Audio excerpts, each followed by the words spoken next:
Hello everyone, welcome back to my channel. तो आज हम लोग राजस्थान की दिशा पब्लिकेशन के राजस्थान स्पेशल का एमसीक्यूज पढ़ने जा रहे हैं। ये पार्ट 2 है, पार्ट 1 ऑलरेडी अपलोडेड है, तो अगर आप लोगों ने नहीं देखा है तो प्लीज़ गो एंड चेक। तो चलिए अभी स्टार्ट करते हैं। क्वेश्चन है 1574 में चंद्रसेन के विद्रोही होने पर अकबर ने उसे दंड देने के लिए किसे भेजा था? तो राय सिंह को भेजा था। और नेक्स्ट चलते हैं। अबुल फजल की शाही सेना ने किसके नेतृत्व में जोधपुर पर कब्जा किया था? तो हुसैन कुली खां के नेतृत्व में किया था। किस अवधि में जोधपुर राज्य का शासन खालसा रहा था? तो 1581 से लेकर 83 तक रहा था। जोधपुर में किस शासक को अकबर ने सवाई राजा की उपाधि दी थी? तो जोधपुर में अकबर 1605 ईस्वी में अकबर ने राजा सूरसिंह को सवाई राजा की उपाधि दी थी। महाराजा गज सिंह किस राज्य के शासक थे? तो वो जोधपुर के शासक थे।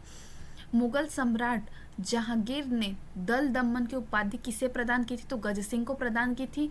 राज्यारोहण के समय जसवंत सिंह का संरक्षक कौन था? तो राज सिंह कुपावत थे। महाराजा जसवंत सिंह के राज्यारोहण के समय कितना मनसब प्रदान किया गया था? तो 4000 जात तथा 4000 सवार प्रदान किए गए थे। औरंगजेब ने जोधपुर के शासक जसवंत सिंह को 1658 के धर्मत के युद्ध में पराजित किया था। धर्मत किस राज्य में स्थित है? तो धर्मत मध्य प्रदेश में स्थित है। सामूगढ़ के युद्ध में दारा की पराजय का समाचार मिलते ही किस राजपूत शासक ने औरंगजेब की अधीनता स्वीकार कर ली थी? तो वो महाराजा जसवंत सिंह थे। वह सिपाह सल्दार जिसने शाहजहां ने औरंगजेब के विद्रोह का दमन करने के लिए भेजा था, तो वो थे जसवंत सिंह। दौराई का युद्ध किसके मध्य हुआ था? दौराई का युद्ध औरंगजेब और दारा के मध्य हुआ था। खजवा युद्ध 1659 ईस्वी में औरंगजेब का साथ किसने दिया था? तो जसवंत सिंह ने दिया था। दुर्गादास राठौर ने मारवाड़ के किस शासक को गद्दी पर बिठाने में सहयोग किया था? तो अजीत सिंह को सहयोग किया था। जोधपुर के किस राजकीय व्यक्ति को भागवत कथा पर आधारित गज उद्धार ग्रंथ की रचना का श्रेय है? तो महाराजा अजीत सिंह को है। नेक्स्ट पेज पे चलते हैं। 11 जून 1681 में औरंगजेब के बागी पुत्र अकबर को दुर्गादास किस मराठा सरदार के दरबार में कोंकण साथ ले गया? तो संभाजी को। डॉक्टर गौरी शंकर हरिश्चंद्र ओझा ने किस राजा को कान का कच्चा कहा? तो अजीत सिंह को कहा। मारवाड़ में निष्कासन के बाद दुर्गादास को मेवाड़ राज्य में क्या पद दिया गया था? तो हकीम का पद दिया गया था। जोधपुर में आर्य समाज की स्थापना किस शासक के शासनकाल में हुई थी? तो महाराजा जसवंत सिंह के शासन काल में हुई थी। गोली का युद्ध किसके मध्य हुआ था? तो मेवाड़ और जयपुर और जोधपुर के मध्य हुआ था। 1818 की संधि के पश्चात ब्रिटिश विरोधी भावन न रखते हुए जोधपुर के किस महाराजा ने अंततः संन्यास ले लिया था? तो महाराजा मानसिंह ने संन्यास ले लिया था। महाराणा राज्य सिंह ने मारवाड़ के किस शासक को मुगलों के विरुद्ध आश्रय दिया था? तो अजीत सिंह को आश्रय दिया था। जोधपुर महाराजा अभय सिंह और सर बुलंद खां के बीच हुए अहमदाबाद युद्ध का आंखों देखा वर्णन किस ग्रंथ में मिलता है? तो राज रूपक में मिलता है। भारत की स्वतंत्रता के समय जोधपुर राज्य का शासक कौन था? तो महाराजा हनुमंत सिंह थे। राठौर वंश की मेड़तिया शाखा के संस्थापक कौन थे? तो रावदूत थे। किस शासक को कलयुग का कर्ण कहा जाता है? तो राव लुकर्ड को कहा जाता है। बाबर के पुत्र कामरान और बीकानेर नरेश के मध्य युद्ध का वर्णन किस ग्रंथ में मिलता है? तो राव जैतसी रो छंद नामक ग्रंथ में मिलता है। किसने 1544 में बीकानेर का पुनर्धिकार राव जैतसी के पुत्र कल्याणमल को दिया था? तो शेरशाह ने दिया था।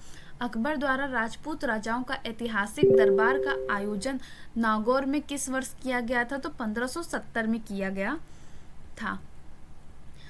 अकबर ने अपनी 1570 की नागौर यात्रा के समय जोधपुर दुर्ग किसको सुपुत्र किया था? तो राय सिंह ऑफ बीकानेर को किया था। बाबर के पुत्र कामरान और बीकानेर नरेश के मध्य युद्ध का वर्णन किस ग्रंथ से मिलता है? तो राव जैतसी रो छंद से मिलता है। बीकानेर राज्य तथा मुगलों के बीच प्रथम संधि पर हस्ताक्षर करने वाले शासक थे कल्याण मल। बीकानेर के महाराजा राय सिंह गद्दी पर कब बैठे थे? तो 1374 ईस्वी में बैठे थे। बीकानेर का कौन सा शासक अकबर और जहांगीर दोनों की सेवा में रहा है? तो राय सिंह रहा है। बीकानेर के शासक राय सिंह का शासनकाल था 1574 से 1612। राजस्थान के निम्नलिखित शासकों में से किसने 1576 में चंद्रसेन के दमन हेतु मुगल सेना के साथ भेजा था? तो बीकानेर के राय सिंह ने भेजा था। बीकानेर के राजा राय सिंह को 1593 में किस अभियान पर भेजा गया था? तो ठट्टा अभियान पर भेजा गया था। मुगल शासक अकबर के समय में बीकानेर के शासक राय सिंह निम्नांकित में से किस सैन्य अभियान में शामिल नहीं थे? तो बंगाल अभियान में शामिल नहीं थे। 1572 से 73 में अकबर ने जोधपुर किसको सुपुत्र किया था? तो बीकानेर के राजा राय सिंह को सुपुत्र किया था। जिस राजपूत शासक को राजपूताना का कर्ण कहा जाता है वह थे महाराजा राय सिंह। राव राय सिंह को राजपूतानों का कर्ण किसने कहा था? तो मुंशी देवी प्रसाद ने कहा था। अकबर द्वारा निम्न में से किस शासक को शमशाबाद एवं नूरपुर का जागीर एवं राय की उपाधि दी गई थी? तो महाराजा राय सिंह को दी गई थी। बीकानेर शासक कर्ण सिंह कौन से मुगल सम्राट के समकालीन थे? तो अकबर तो शाहजहां एवं औरंगजेब के समकालीन थे। इतिहासकार G.H. ओझा के अनुसार मतीरे की राड़ नामक युद्ध कब लड़ा गया था? तो ये युद्ध लड़ा गया था 1644 ईस्वी में। बीकानेर के कौन से शासक को उसकी वीरता से प्रभावित होकर औरंगजेब ने माही मर्ताबी की उपाधि दी थी? तो राव अनूप सिंह को दी थी। बीकानेर के अनूप सिंह को औरंगजेब ने कौन सी उपाधि से सम्मानित किया था? तो माही मराती नामक उपाधि से सम्मानित किया था। अनूप विलास संगीत ग्रंथ के रचनाकार हैं पंडित भाव भट्ट। भारत की स्वतंत्रता के समय बीकानेर राज्य का शासक कौन था? तो महाराजा शार्दुल सिंह थे। मेवाड़ एवं मारवाड़ की संयुक्त सेनाएं मुगलों के द्वारा कहाँ पराजित की गई थी? तो देबारी में 1680 में पराजित की गई थी। निम्नलिखित में से कौन सा कथन बीकानेर के महाराजा गंगा सिंह के विषय में सत्य नहीं है? तो पहले चलते सारा स्टेटमेंट पढ़ लेते हैं। महाराजा गंगा सिंह नरेंद्र मंडल भारतीय राजकुमारों का मंडल के प्रथम अध्यक्ष थे। 1930 ईस्वी के प्रथम गोलमेज सम्मेलन में उन्होंने प्रतिनिधि के रूप में भाग लिया था। उनके शासनकाल में गजशाही सिक्के प्रारंभ हुए थे। 1913 ईस्वी में उन्होंने बीकानेर में प्रजा प्रतिनिधि सभा की स्थापना की थी। तो इसमें जो है तीसरा ऑप्शन गलत है। उनके शासनकाल में गजशाही सिक्के प्रारंभ हुए थे। तो व्याख्या पढ़ लेते हैं। गंगा सिंह 10 नवंबर 1913 ईस्वी में महाराजा गंगा सिंह ने बीकानेर के नाम मात्र के अधिकार देते हुए प्रजा प्रतिनिधि सभा की स्थापना की थी। 8 फरवरी 1921 को दिल्ली में भारतीय नरेशों को साम्राज्य का भागीदार बनाने के लिए नरेंद्र मंडल की स्थापना की। इस अवसर पर गंगा सिंह भी दिल्ली गए थे, जहां ये नरेंद्र मंडल के प्रथम चांसलर बनाए गए थे। लंदन में 12 नवंबर 1930 से 19 जनवरी 1931 तक आयोजित प्रथम गोलमेज सम्मेलन में महाराजा गंगा सिंह जी ने भी भाग लिया था तथा 7 दिसंबर से 1 दिसंबर 1931 तक लंदन में आयोजित द्वितीय गोलमेज सम्मेलन में भी भाग लिया था, लेकिन स्वास्थ्य खराब होने की वजह से वह शीघ्र ही लौट आए थे।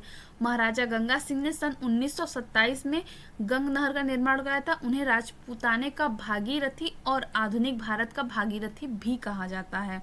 ये बहुत ही इंपॉर्टेंट फैक्ट था। राजस्थान के किस शासक ने द्वितीय गोलमेज सम्मेलन में भाग लिया था? तो गंगा सिंह ने लिया था। चैम्बर ऑफ प्रिंसेस नरेंद्र मंडल का प्रथम चांसलर कौन है? तो गंगा सिंह है। हरमाड़ा का युद्ध किसके मध्य हुआ? तो हाजी खां और उदय सिंह के मध्य हुआ था। मारवाड़ के राठौड़ वंश के शासकों का कालानुक्रम व्यवस्थित कीजिए। तो सबसे पहले है राव सिन्हा, दूसरा है राव अस्थान, तीसरा है राव दूहड़ और चौथा है राव रायपाल। तो ये तीनों रो में ही हैं। आंसर हो जाएगा 4। मारवाड़ के शाही घराने से संबंध एक राजपूत रईस और 17वीं शताब्दी के भारत में मुगल सम्राट शाहजहां के दरबारी कौन थे? तो अमर सिंह राठौर थे। निम्नलिखित में से किसने अपने आप को हिंदुस्तान का बादशाह नाडलो में जनवरी 1681 ईस्वी में घोषित किया था? तो ये क्या था? शहजादा अकबर। कतिपय राजपूत शासकों में किन्हीं दोस्त का चयन करके उन्हें मुगलों का सहयोग किया था? तो किया था राणा सागा, आंसर है राणा सागा, चंद्रसेन, मानसिंह और राय सिंह। और कूट दिया हुआ 3 और 4, ये सही है, मतलब कि मानसिंह और राय सिंह ने अकबर का सहयोग किया था। सन 1177 में सामंत सिंह के द्वारा डैश के हाथों पराजित होने के बाद डूंगरपुर राज्य की स्थापना की गई थी? तो कीर्तिपाल चौहान के हाथों पराजित होने के बाद। राजा बहादुर सिंह शेखावत कहाँ के राजा थे? तो वो खंडेला के राजा थे। जैसलमेर में 1550 ईस्वी में वहाँ के शासक लूणकरण के समय अर्धशाका हुआ, क्योंकि इसमें केसरिया तो हुआ किंतु जौहर नहीं हुआ। अर्धशाका, यह शाका महाराणा लूणकरण के शासनकाल में हुआ था। उसे अर्धशाका इसलिए माना जाता है क्योंकि इसमें वीरों ने केसरिया बाना तो पहना था, लेकिन पर्याप्त समय न होने के कारण महिलाओं ने जौहर नहीं किया था। अतः राजपूत वीरों ने अपने हाथों अपनी ही तलवार से उन्हें मौत के घाट उतार दिया। किसमें अर्धशाका हुआ था? तो ये हुआ था जैसलमेर में। जाट वंश का 18वीं शताब्दी के मध्य में किन भूभागों पर आधिपत्य था? तो भरतपुर व धौलपुर पर था। महाराजा सूरजमल किस राज्य के शासक थे? तो वह भरतपुर के शासक थे। भरतपुर के किस जाट सम्राट को जाटों का अफलातून प्लेटो कहा जाता है? तो वह सूरजमल को कहा जाता है। महाराजा सूरजमल किसके पुत्र थे? तो महाराजा सूरजमल बदन सिंह के पुत्र थे। जवाहर सिंह एवं रणजीत सिंह किस रियासत के शासक थे? तो वे भरतपुर रियासत के शासक थे। निम्नलिखित में से कौन प्रतापगढ़ का शासक नहीं था? तो रणजीत सिंह प्रतापगढ़ का शासक नहीं था। महाराजा सूरजमल का अन्य नाम कौन सा था? तो महाराजा सूरजमल का अन्य नाम सुजान सिंह था। 1947 में स्वतंत्रता और भारत के विभाजन के समय राजपूताना की रियासतों के अधिकांश क्षेत्र समस्या से मुक्त रहे थे, लेकिन निम्नलिखित में से किस राज्य में व्यापक स्तर पर हिंसा हुई थी? तो भरतपुर। तालाब-ए-शाही धौलपुर का निर्माण जहांगीर के किस मनसबदार ने करवाया था? तो सलेह खां ने करवाया था। धौलपुर के पास निम्नलिखित पर्यटन स्थलों में से किसने 1617 ईस्वी में राजकुमार शाहजहां के लिए शिकार स्थल शूटिंग लॉन्च के रूप में निर्मित करवाया था? तो तालाब-ए-शाही। निम्नलिखित युद्धों को सही तिथि क्रम में रखते हुए सही उत्तर का चयन करें। खानवा का युद्ध, भटनेर का युद्ध, सुमेलगिरी का युद्ध, हल्दी घाटी का युद्ध।